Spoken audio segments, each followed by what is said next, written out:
Denis Panetier, chez lui, à Bois-Trudent. Il a arrêté de travailler voilà plus de 10 ans maintenant, un mal de dos récurrent. Et puis un jour, il ne s'est pas relevé. Lumbago, a d'abord dit le médecin.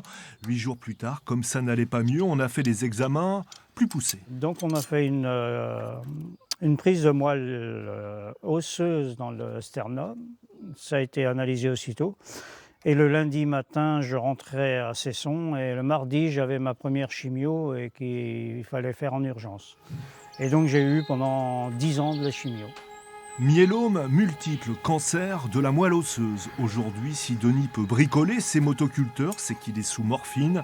L'origine de la maladie, une carrière de salarié agricole et de paysan, dit-il. Donc j'ai fait énormément de traitements au champ de céréales, maïs, colza.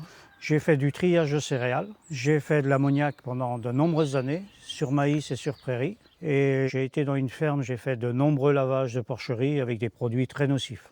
Tu vas y arriver à le faire fonctionner.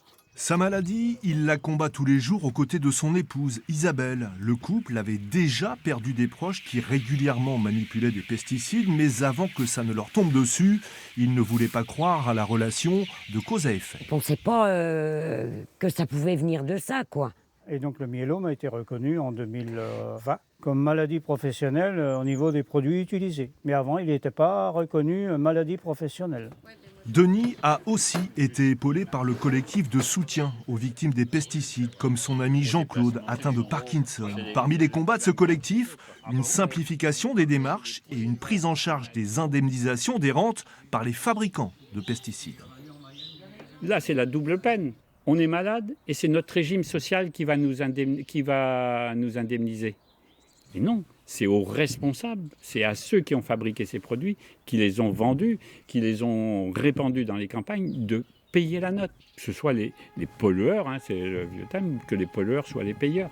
En 2021, en France, environ 400 dossiers de maladies professionnelles ont été acceptés. C'est dérisoire, souligne le collectif, qui pointe un manque d'information chez les victimes de pesticides et un sentiment de culpabilité aussi. Si pour Denis ce combat-là est gagné, reste la maladie, il va recommencer la chimio.